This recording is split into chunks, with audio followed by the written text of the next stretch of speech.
about 3% of students get this SAT question right. Are you one of them? 2x squared minus bx plus 6 equals 0.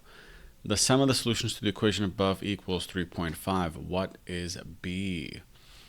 Okay, so to find the sum of solutions in a quadratic like this, think about the quadratic equation.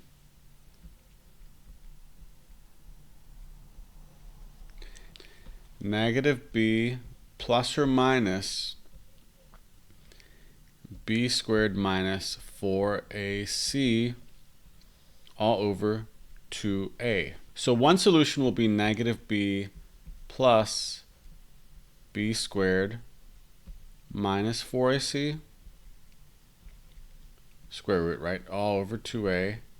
And the other one will be negative b minus b squared minus 4ac all over 2a.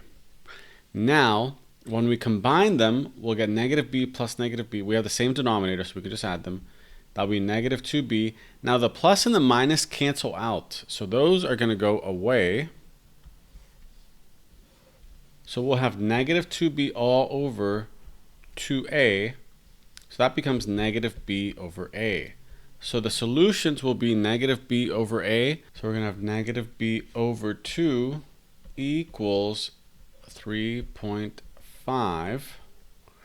And that is going to mean that negative b equals 7. B equals negative 7. But we're looking for b here, but it's minus bx. So our b is actually just going to be positive 7 because the negative's already accounted for.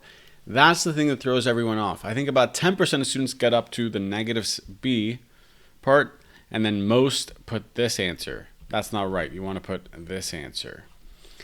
Do you get this? Do you have questions on it? And if you do, feel free to ask them. Otherwise, I hope it's sunny where you are, but if it's raining out there, I hope that rain is cleaning your windows and watering your plants. Bye.